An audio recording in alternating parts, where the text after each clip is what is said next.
My son and daughter-in-law left me at the airport with $50 and walked away laughing. I'm Cadell Anderson, 74 years old. 3 Purple Hearts from Vietnam. And what Harry and Lisa didn't know when they tried to steal my house was simple. This broken old Marine had been 3 steps ahead of them for months. They thought forging my signature would be easy. Thought my PTSD made me too confused to fight back. Thought calling me crazy in front of neighbors would stick. They even filmed my episodes to build their case. But here's what happens when you mess with someone who survived 3 tours in hell. You find out the difference between broken and battle-tested. For 3 years, I let them think they were winning. Let them spend my money. Let them plan my future in a nursing home.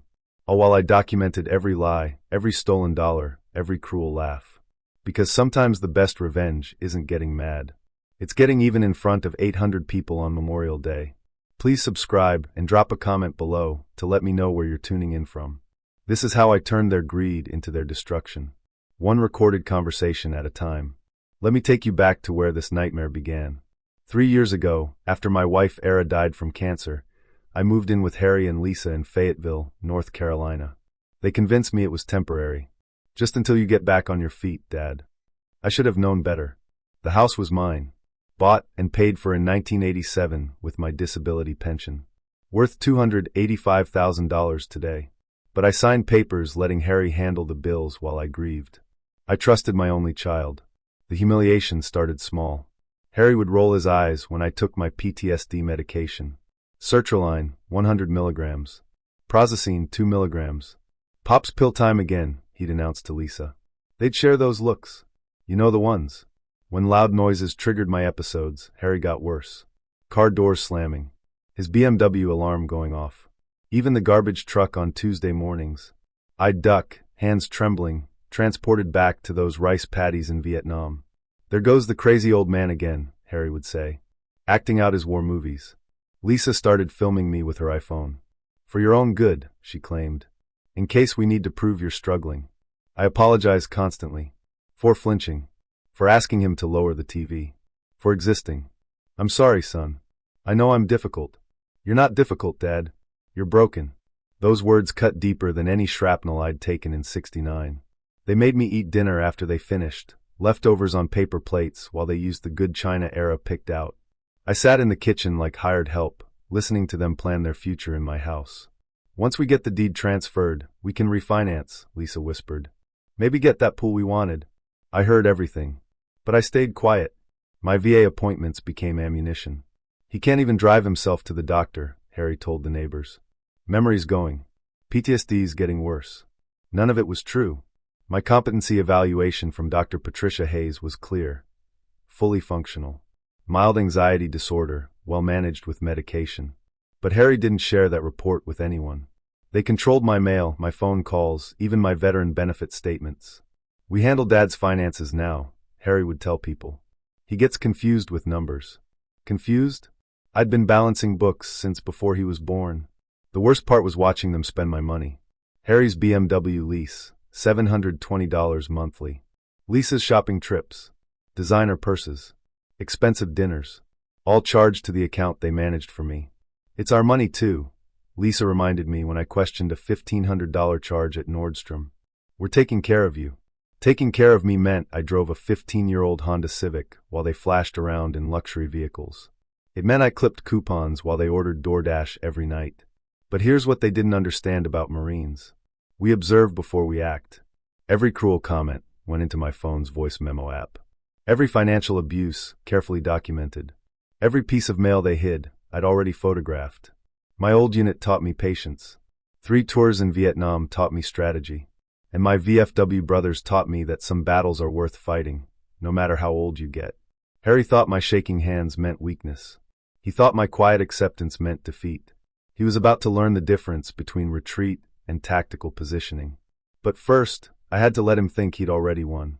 Because the bigger they feel, the harder they fall. And Harry was about to fall from a very great height. By January 2024, I understood exactly what I was facing. This wasn't just about a house anymore. This was about everything I'd worked for, everything I'd sacrificed, everything I had left to lose. The financial stakes were brutal. My house, bought with blood money from 3 Purple Hearts, was worth $285,000. Harry had already contacted 3 mortgage companies about refinancing.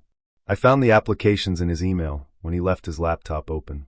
But the house was just the beginning. My military contractor pension with Lockheed Martin, earned over 25 years maintaining aircraft, had accumulated to $1.3 million. Harry and Lisa thought I was living on Social Security and food stamps. They had no idea about the locked account.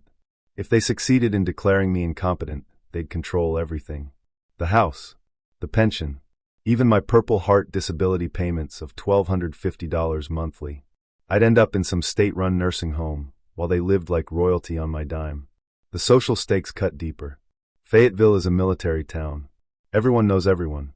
If word spread that I was mentally incompetent, that I couldn't manage my own affairs, my reputation in the veteran community would be destroyed.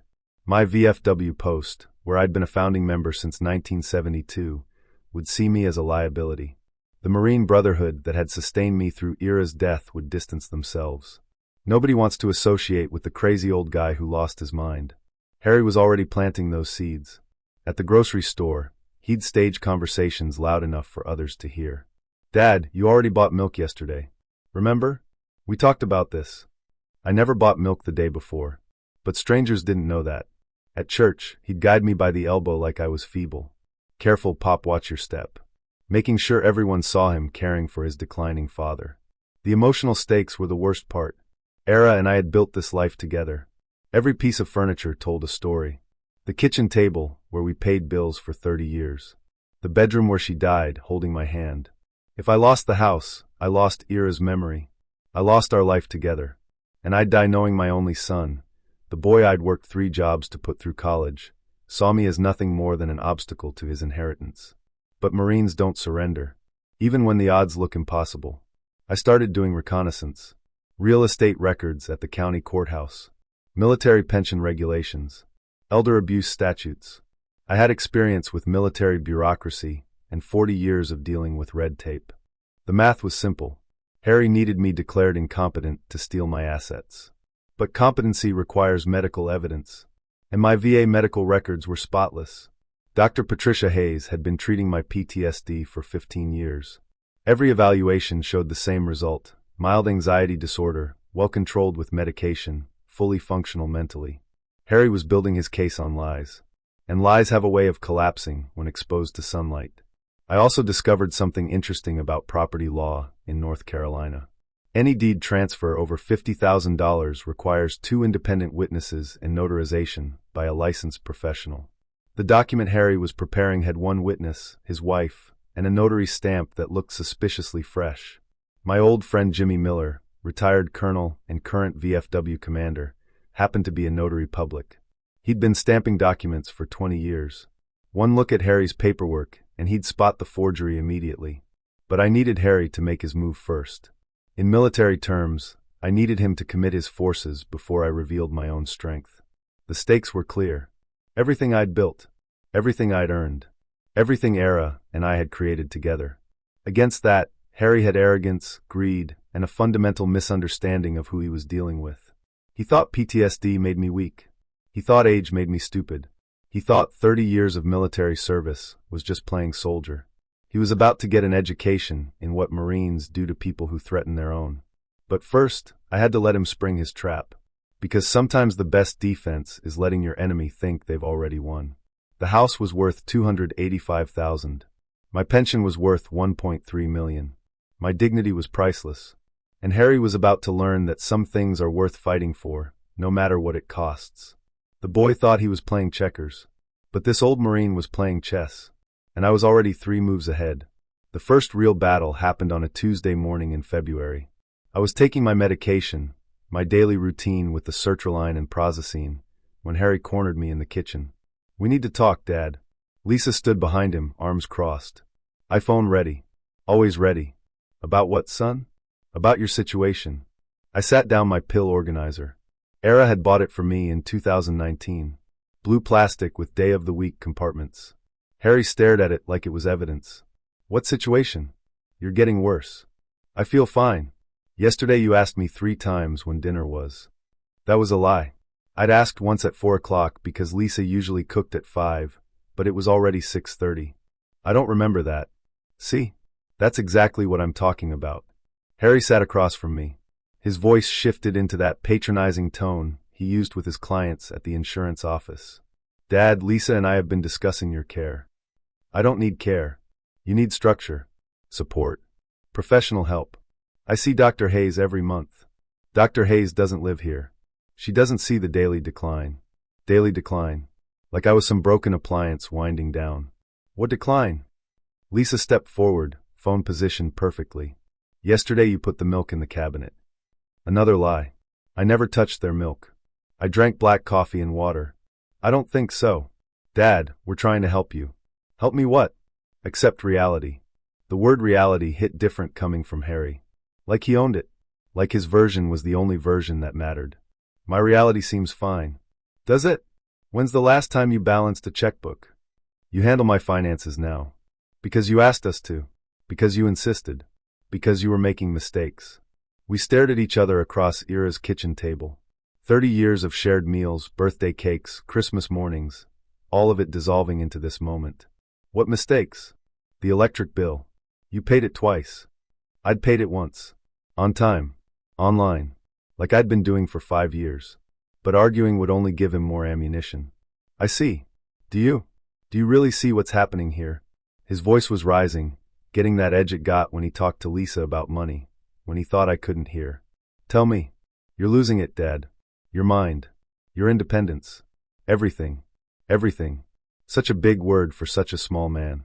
And we need to make some decisions. What kind of decisions? Lisa answered. About your living situation.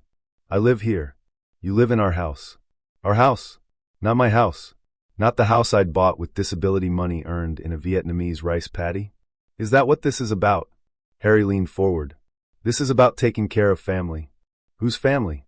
What's that supposed to mean? Nothing, son. No. Say what you mean. I could have said many things. About the BMW payments charged to my account. About the Nordstrom bills.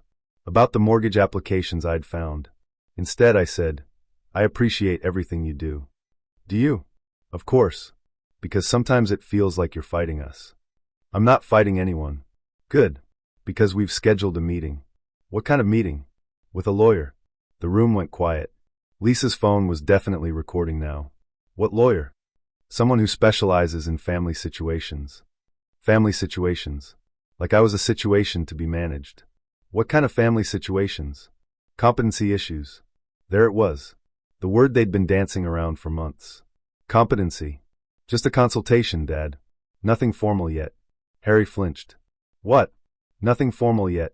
Dad, we're not the enemy here. Enemy. Interesting choice of words from someone who'd been stealing my money for 3 years. I know. Do you? Because your attitude lately. What about my attitude? You're paranoid. Suspicious. Asking questions about every little thing. Every little thing. Like my own financial statements. Like my own mail. Like my own house. I just want to understand. Understand what? Where my money goes. Lisa stepped closer. Your money goes to taking care of you. All of it? What's that supposed to mean? $720 for a BMW lease. Harry's face went red. That's for your transportation. I have a car. A 15-year-old Honda. It runs fine. Dad, you deserve better. Better. From the son who made me eat leftovers on paper plates. I'm comfortable. Are you? Are you really comfortable watching your son struggle to pay bills while you hoard money? Hoard money. Like saving for my funeral was selfishness. I'm not hoarding anything. Then trust us to manage it properly. I do trust you. Then sign the papers. What papers? The ones making us your legal guardians. Legal guardians. Like I was a child. I'll think about it. Think fast, Dad. Because ready or not, this train is leaving the station. Harry stood up. Lisa pocketed her phone. Meeting's Thursday at 2. Don't make this harder than it needs to be. They left me sitting at Ira's table, staring at my pill organizer. But I wasn't thinking about medication anymore. I was thinking about the voice recorder in my shirt pocket that had captured every word, and about how Marines always let the enemy reveal their position before returning fire. Thursday at 2. Perfect. That gave me exactly 48 hours to prepare my counterstrike. That night, after Harry and Lisa went to bed, I sat in my small basement room and opened the lockbox I'd kept hidden under my mattress for 3 years. Era had given me this box for our 40th wedding anniversary. Fireproof steel. Combination lock. Big enough for important documents. She'd laughed when I called it my war chest. What war, Sam? The war's over. If only she could see me now. Inside the box were documents Harry had never seen. Would never think to look for. Because in his mind, his broken old father couldn't organize a grocery list, much less maintain financial records. First document, my Lockheed Martin pension statements. 25 years of contributions. Employer matching. Compound interest. Current value. $1,374,012. Harry thought I was living on $1,250 monthly from VA disability. He had no idea about the Lockheed account that deposited $4,200 every month into a separate bank in downtown Fayetteville. Second document, the original deed to this house. Purchased May 15, 1987, with cash from my disability settlement. No mortgage. No liens. Free and clear ownership in my name only. Era had insisted we keep the original in our safety deposit box. But I'd moved it after she died. Call it marine intuition. Third document, my VA medical evaluations. Dr. Patricia Hayes, staff psychiatrist at WMC Army Medical Center. 15 years of quarterly assessments. Every single report concluded the same thing. Patient exhibits mild anxiety disorder related to combat trauma. Symptoms well controlled with medication. No evidence of cognitive decline or diminished capacity. Harry was building his incompetency case on lies. These documents proved it. Fourth document, power of attorney forms. Blank ones. The real ones from a legitimate law firm, requiring 2 independent witnesses and notarization by a licensed professional. I'd compared them to the documents Harry wanted me to sign. His paperwork was missing half the required language and used a notary stamp that looked fresh from Office Max. But the most important item in the box wasn't paper. It was a small digital recorder I'd bought at Radio Shack in 2023. Voice activated. 60-hour storage capacity. Built-in USB charging.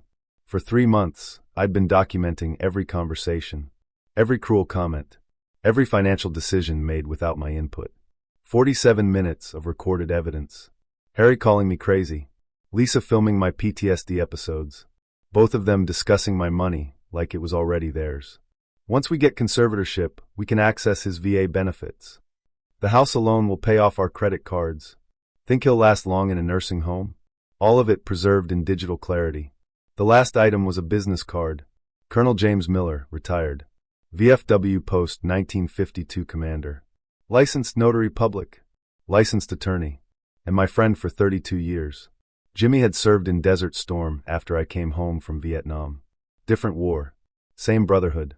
He knew what real PTSD looked like. He knew what real incompetency looked like. And he knew what real legal documents looked like.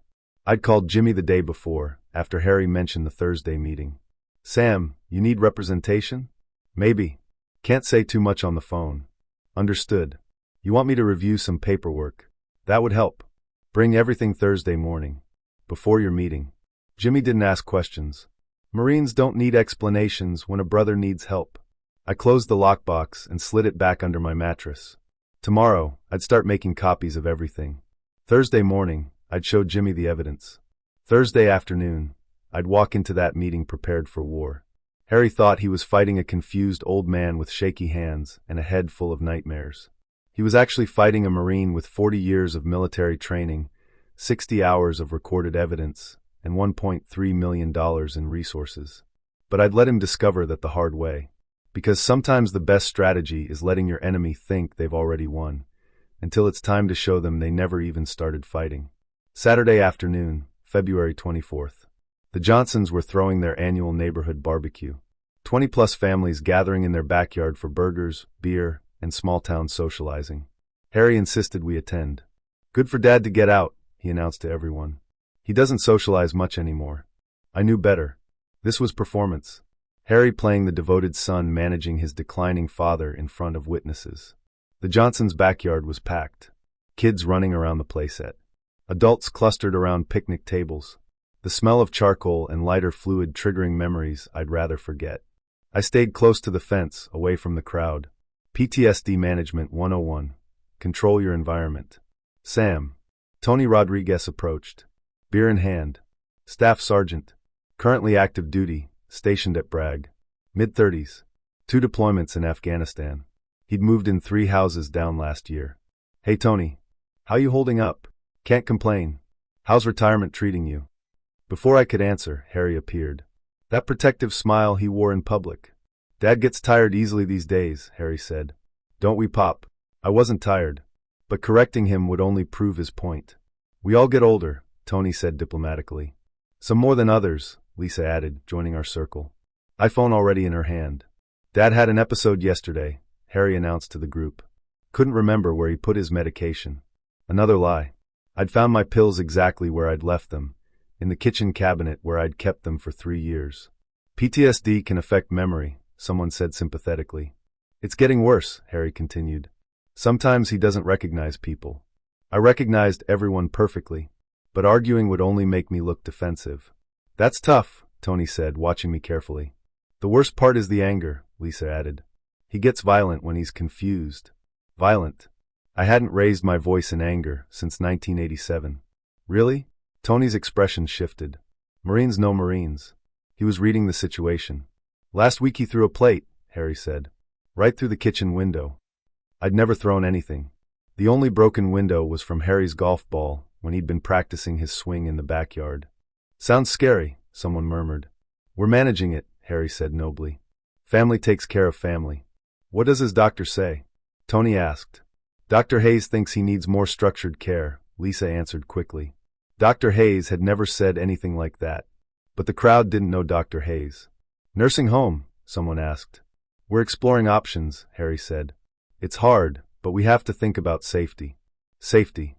Like I was a loaded weapon that might go off. Dad gets confused about money too, Harry continued. Yesterday he accused us of stealing from him. The crowd shifted uncomfortably. Nothing makes people more nervous than family drama. That must be difficult, Mrs. Johnson said. Heartbreaking, Lisa agreed. When your own father thinks you're the enemy.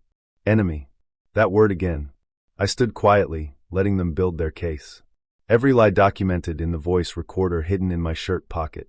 How long has he been living with you? Tony asked. 3 years, Harry said. Since Mom died. He couldn't manage on his own. Couldn't manage meant owned a house worth more than Harry made in 5 years. That's generous of you, someone said. It's what family does, Harry replied humbly. Even when it's thankless, Lisa added. Thankless. From the woman who'd charged $1,500 in shopping to my credit card last month. Sometimes he wanders at night, Harry continued.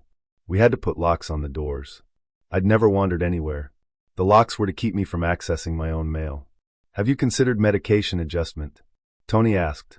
His doctors are working on it, Lisa said. But honestly, I think the damage is permanent. Permanent damage. Like I was beyond repair. The crowd was eating it up. Poor Harry and Lisa, sacrificing their lives for a crazy old veteran who didn't appreciate their kindness. The hardest part is when he gets aggressive, Harry said, voice dropping to a stage whisper. Last week he threatened to call the police on us. I had threatened to call the police, after finding another unauthorized charge on my account. Paranoid delusions, Lisa added sadly. He thinks everyone's out to get him. Everyone wasn't out to get me. Just the 2 people who were supposed to love me most. Well, Mrs. Johnson said awkwardly, you're doing a wonderful job under difficult circumstances. Thank you, Harry said. It helps to have community support. Community support for Harry. While his father stood 3 feet away, being discussed like he was already dead. That's when Tony Rodriguez did something unexpected. He stepped closer to me, Marine to Marine. Sam, you doing okay? The first person all afternoon to ask me directly. I'm fine, Tony. You sure? You need anything? The crowd went quiet, waiting to see if the crazy old man would have an episode. Just enjoying the barbecue. Good. Tony nodded. You know where I live if you need anything. I appreciate that. Harry jumped back in. Dad doesn't like to bother people. No bother, Tony said firmly. Marines look out for each other. Marines look out for each other. The first words all day that felt real. Well, Harry said, uncomfortable with Tony's attention on me. We should probably get Dad home. He gets agitated when he's out too long. I wasn't agitated. But protesting would only prove their point. Sam, Tony said as we turned to leave. My door's always open. Thank you. Walking home, Harry was practically glowing. That went well, he told Lisa. Did you see how everyone reacted? Perfect, she agreed. Especially when you mentioned the violence. Violence I'd never committed. Recorded in perfect digital clarity. That night, I called Jimmy Miller. How was your barbecue? Educational. Ready for Thursday? More than ready. Good. Because from what you've told me, this is war. War. Finally, someone who understood what we were really fighting. Harry thought public humiliation would break me. Instead, he'd just given me 20 witnesses to his lies. And Marines never forget who stands with them when the shooting starts. Thursday morning arrived gray and cold. I was awake at 0500 hours, like every morning for 50 years. Military habits die hard. At 0800, I walked to VFW Post 1952. 6 blocks from the house. Past the coffee shop where Harry bought his expensive lattes. Past the bank where my pension accumulated in secret. Jimmy Miller was waiting in his office, wearing his dress blues. 32 years younger than me, but the uniform commanded the same respect I'd earned in Vietnam. Sam, you look like hell. Feel worse. I handed him the lockbox. He opened it carefully, studying each document with a lawyer's eyes. Your pension's worth how much? 1.3 million. And they think you're broke. Living on disability checks. Jimmy read through the VA medical evaluations. Patricia Hayes is thorough. These reports are bulletproof. Harry claims I'm incompetent. Based on what? I played him 47 minutes of recorded conversations. Jimmy's face darkened with each lie, each cruel comment, each discussion of my money like I was already dead. This is elder abuse, Sam. Financial and emotional. Can you prove it? Absolutely. He examined the fake deed papers Harry wanted me to sign. Forgery. Bad forgery. Notary stamp from Office Max, wrong legal language. Missing required witnesses. So what's my move? Jimmy leaned back in his chair. That depends. You want to destroy them quietly or publicly? What's the difference? Quietly means criminal charges, lawsuits, legal proceedings. Takes months. Very effective. Very private. And publicly? Publicly means we embarrass them in front of the entire community. Faster. More dramatic. But permanent social damage. I thought about Saturday's barbecue. Harry performing his devoted son act while painting me as a violent lunatic. Publicly. You sure? There's no walking this back. I'm sure. Jimmy smiled. Good. Because I've got an idea. He pulled out a file folder marked Memorial Day Committee. Every year, we select a grand marshal for the Memorial Day Parade. Local veteran. Decorated service. Community respect. Okay. This year's committee meets Sunday morning. We're looking for someone special. Someone with multiple Purple Hearts. My chest tightened. Jimmy. Sam, you earned 3 Purple Hearts in Vietnam. Bronze Star. Combat Infantry Badge. You're exactly what we're looking for. I don't do parades anymore. Why not? Crowds. Noise. PTSD. Doc Hayes cleared you as fully functional. Your medical records prove it. He was right. But 30 years of avoiding crowds doesn't disappear overnight. What about Harry? What about him? He'll be furious. Good. Let him be furious in front of 800 people. 800 people. The annual Memorial Day parade drew the entire town. I need to think about it. No thinking. Yes or no? Jimmy understood Marines. Sometimes you need orders, not options. Yes. Excellent. Committee meets Sunday at 1000 hours. I'll nominate you. Motion will pass unanimously. How do you know? Because I'm the chairman. Sunday morning, I walked to the VFW at 0945. 5 committee members sat around the conference table. Jimmy plus 4 other veterans spanning Korea through Iraq. Gentlemen, Jimmy announced, we need a grand marshal. Any suggestions? Asked Pete Williams, Vietnam Navy veteran. Cadell Anderson. Silence. Sam Anderson? Asked Mike Thompson, Korean War Army. Haven't seen him around much lately. Family issues, Jimmy explained diplomatically. But his record speaks for itself. He read my service summary aloud. 3 tours Vietnam. 1st Marine Division. 3 Purple Hearts.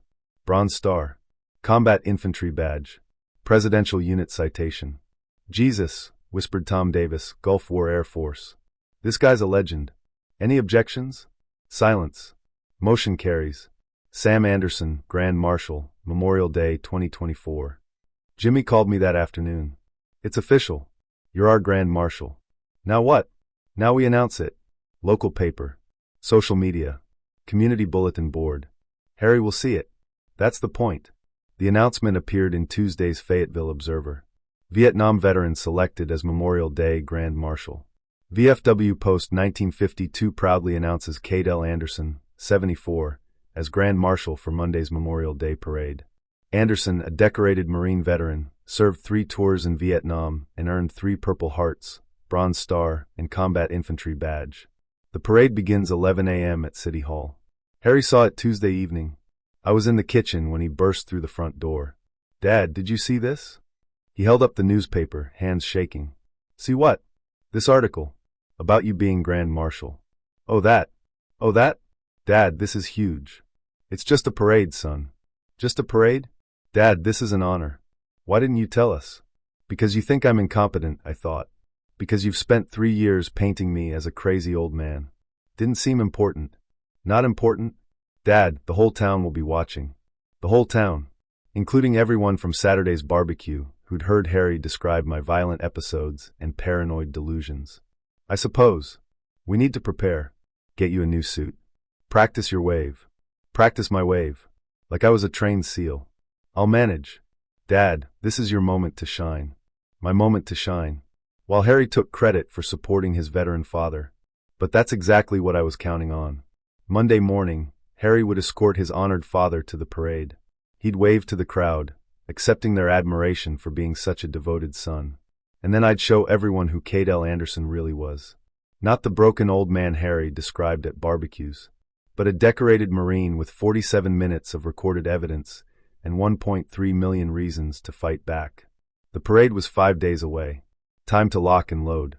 Memorial Day morning. 0800 hours. Dress blue uniform pressed and ready. Medals positioned according to regulation. 3 Purple Hearts. Bronze Star. Combat Infantry Badge. Gleaming in the sunlight. I hadn't worn these decorations in 15 years. The weight felt familiar. Harry circled me like a photographer, adjusting my collar, straightening my ribbons. "Dad, you look incredible. Like a real Marine. Like a real Marine. As opposed to the fake Marine I'd been pretending to be for 50 years. Thank you, son. The whole neighborhood's going to see this. Mrs. Johnson. The Rodriguez family. Everyone from Saturday's barbecue. Everyone who'd heard him describe my violent episodes and paranoid delusions. I hope I don't disappoint them." "Disappoint them?" "Dad, you're a hero." "Hero." Interesting how that word changed when there were cameras around. We drove to City Hall in Harry's BMW. He detailed it for the occasion, wanting to look good for the neighbors. "Remember to wave," he coached. "Smile. Make eye contact. Show them the medals." Show them the medals he'd called old junk for 3 years. The parade staging area buzzed with activity. High school marching band tuning instruments. Boy Scout troops organizing flags. Local politicians practicing their politician smiles. Jimmy Miller approached in full dress uniform. Colonel's eagles catching the morning light. "Sam, ready for this?" "Ready." "Good. You'll be riding in the lead convertible. I'll introduce you at the reviewing stand." Harry stepped forward, extending his hand. "Colonel Miller, I'm Harry Anderson. Sam's son." Jimmy shook his hand politely. "Nice to meet you. Thank you for this honor. Dad's been so excited. Dad's been so excited. Like I was a child anticipating Christmas." "Your father earned this honor 50 years ago," Jimmy said coolly. "We're just recognizing it properly." The parade marshal handed me a small American flag and helped me into the lead convertible. Red Mustang. Top down. Perfect for visibility. Harry and Lisa positioned themselves at the reviewing stand, front row, where everyone could see the devoted family supporting their veteran father. 1100 hours. The parade began. We rolled down Hay Street at parade speed. Past hundreds of spectators lining the sidewalks. Children waving flags. Veterans saluting. Families cheering. I waved mechanically, focusing on the reviewing stand ahead where Harry waited with his camera ready. The convertible stopped at the microphone. Jimmy stepped forward. "Ladies and gentlemen, our Grand Marshal, Marine veteran Cadell Anderson." Polite applause. Jimmy continued. "Sam served 3 tours in Vietnam with the 1st Marine Division. Wounded 3 times. Decorated for valor. 25 years with military contractors after his service." The crowd's attention focused. This wasn't just ceremonial anymore. Sam earned 3 Purple Hearts, Bronze Star, Combat Infantry Badge, and Presidential Unit Citation. He represents the best of our military tradition. Louder applause. People were standing now. Jimmy handed me the microphone. Sam, would you like to say something? This was the moment. 800 people watching. Harry beaming proudly. Lisa filming everything. I stood slowly. Medals reflecting the sunlight. Thank you for this honor. My voice carried across the crowd. Steady and clear. For 3 years, some people have told you I'm a broken old man. Confused. Violent. Incompetent. Harry's smile faltered. I could see him in my peripheral vision. Confusion replacing pride. They've said I have episodes. That I throw things. That I don't recognize people. The crowd grew quiet. This wasn't a typical Memorial Day speech. They've said I'm paranoid. That I accuse my own family of stealing from me. Harry was shaking his head now, trying to signal me to stop. Lisa had lowered her phone. Today, I want you to know the truth. I reached into my jacket and pulled out a manila envelope. For 3 years, my son Harry and his wife Lisa have been systematically stealing my money, forging documents, and planning to have me declared incompetent so they can steal my house. Gasps from the crowd. Harry stood up, face red. Dad, you're confused. I'm not confused, son. I'm a Marine. I opened the envelope, pulling out documents. This is my Lockheed Martin pension statement. $1.3 million. Money Harry doesn't know exists. The crowd murmured. Someone shouted, holy shit. This is my VA medical evaluation from Dr. Patricia Hayes. Quote, no evidence of cognitive decline or diminished capacity. End quote. Harry was pushing through the crowd now, trying to reach the platform. And this, I held up the digital recorder, contains 47 minutes of recorded conversations where my son calls me crazy, discusses my money like I'm already dead, and plans to put me in a nursing home while he lives in my house. The crowd erupted. Voices calling out. Shame. Disgusting. Harry reached the platform. Dad, please stop. You're having an episode. I'm not having an episode, Harry. I'm having a reckoning. Jimmy stepped forward with a leather folder. I'm Colonel James Miller, VFW commander and licensed attorney. I've reviewed Cadell's evidence. What you've heard today constitutes elder abuse, financial fraud, and forgery. He handed me a document. This is a restraining order, effective immediately, prohibiting Harry and Lisa Anderson from entering Cadell's property or accessing his financial accounts. I handed the papers to Harry. You're served. The crowd was on its feet now. Some cheering. Some booing Harry and Lisa. Phones recording everything. Tony Rodriguez pushed forward. Staff Sergeant's voice cutting through the noise. Is there anything you need, Sam? Transport home would be appreciated. Roger that. Harry was backing away, papers crumpled in his fist. Dad, we can work this out. Family meeting. Just us. No more family meetings, son. From now on, all communication goes through Colonel Miller. But Dad, that's Mr. Anderson to you. The crowd parted as Tony and 2 other Marines formed up around me. Honor guard for the walk to Tony's truck. Behind us, Harry and Lisa stood alone on the platform, 800 people staring at them with disgust and disappointment. As we drove away, I could hear the crowd still buzzing with outrage. By evening, the story would be all over Fayetteville. By tomorrow, everyone would know what Harry and Lisa had tried to do. Where to, Sam? Home. My home. For the first time in 3 years, that word felt real again. Tuesday morning brought consequences. Harry and Lisa were gone by 0600. Moving truck loaded with their belongings. Neighbors watched from windows as they drove away in shame, unable to meet anyone's eyes. By noon, the restraining order was in full effect. Sheriff's deputy delivered official notice. Harry Anderson and Lisa Anderson were prohibited from entering 847 Pine Street or contacting Cadell Anderson directly. The financial reckoning moved faster. Wells Fargo called at 1400 hours. The account Harry had been managing showed unauthorized charges totaling $47,000 over 3 years. BMW payments, Nordstrom shopping, restaurant bills, even a vacation to Myrtle Beach I'd never taken. Mr. Anderson, we're reversing all unauthorized charges and freezing the account. We're also filing a fraud report with the FBI. FBI. Harry's insurance license required a clean criminal record. 1 fraud conviction, and his career was finished. Wednesday brought social consequences. Mrs. Johnson knocked on my door with a casserole and an apology. Sam, I'm so sorry. We had no idea what Harry was doing to you. Thank you, ma'am. The whole neighborhood feels terrible. We should have seen the signs. No one expects family to lie. Still, if you need anything, groceries, rides to appointments, just ask. By Thursday, the story had reached the Fayetteville Observer. Front page article: Local veteran exposes family fraud at Memorial Day parade. The reporter had interviewed parade spectators. "I always thought something was odd about how that son treated his father," said witness Margaret Davis. "Now we know why.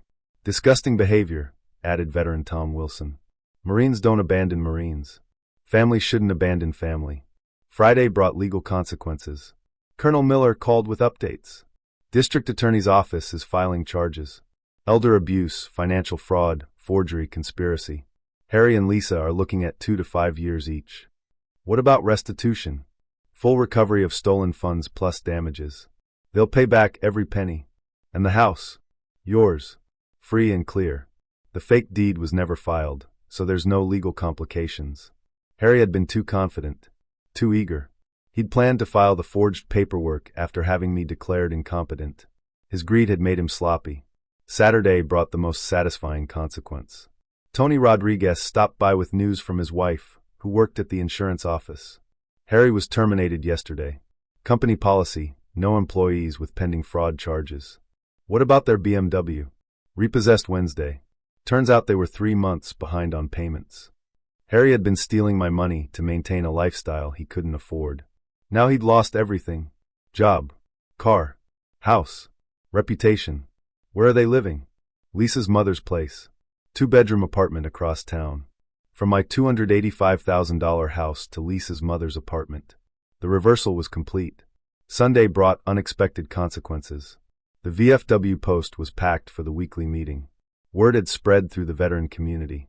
"Sam," Commander Miller announced, the post voted unanimously. "We're establishing the Cadell Anderson Elder Advocacy Fund to help other veterans facing family abuse." Applause filled the room. Marines, soldiers, sailors, airmen, all understanding that betrayal by family cuts deeper than any enemy fire. "Thank you. Era would have liked that." Monday brought the final consequence. My phone rang at 10:30 hours. Unknown number. "Dad." Harry's voice. Small and defeated. "This is Mr. Anderson." "Dad, please. Can we talk?" All communication goes through Colonel Miller. "I know, but I'm sorry. We made mistakes." Mistakes. Like stealing $47,000 was an accounting error. "Yes, you did. Can you forgive us?" Forgiveness. The one thing he'd never earned through blood in a Vietnamese rice paddy. "Harry, for 3 years you called me crazy. You mocked my Purple Hearts. You filmed my PTSD episodes. You stole my money and planned to steal my house." Silence. "You told neighbors I was violent and paranoid. You were going to put me in a nursing home and forget I existed." "Dad, you made one critical error, son." "What?"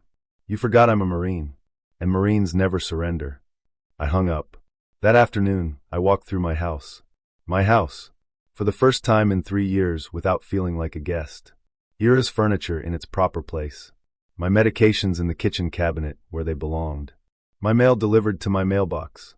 The lockbox sat open on the kitchen table, no longer hidden. Inside, $1.3 million in pension funds.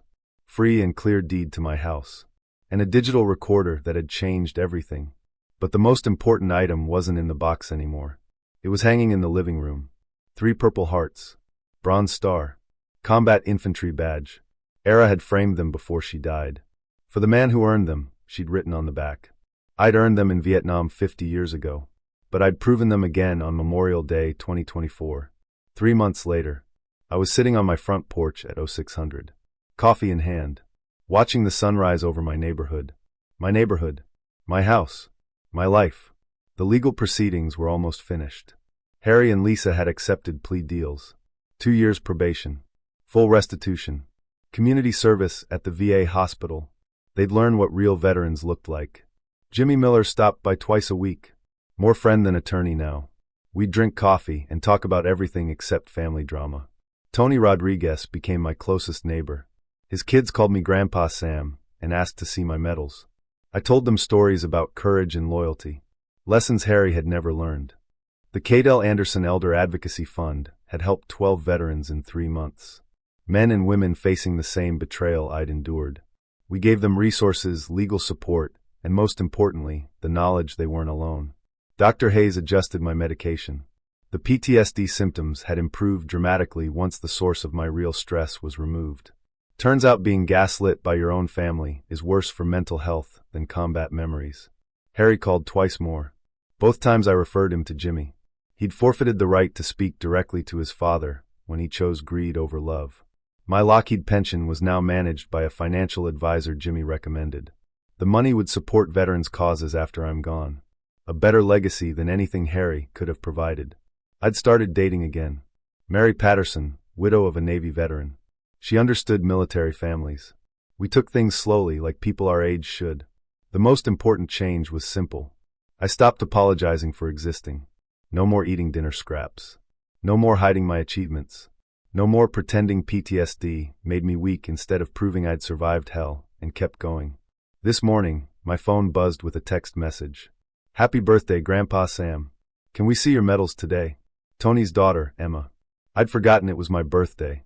75 years old. Of course, sweetheart. Come over after school. Tonight, the Rodriguez family would join Mary and me for birthday dinner. Real family. Chosen family. People who understood that respect is earned, not demanded. If you're watching this story, remember something. It's never too late to set boundaries. It's never too late to fight back. And it's never too late to reclaim your dignity. Sometimes the people who hurt you most are the ones who should protect you most. But Marines protect each other. And that makes all the difference. Thank you for listening. If this story helped you, please share it. There are more veterans out there facing what I faced. More families being torn apart by greed. The Cadell Anderson Elder Advocacy Fund is real. If you need help, we're here. And if you're someone thinking about stealing from a veteran, exploiting their age, using their trauma against them, remember this. Some of us are still fighting. Some of us will never surrender. And some of us know the difference between broken and battle-tested. Semper Fi.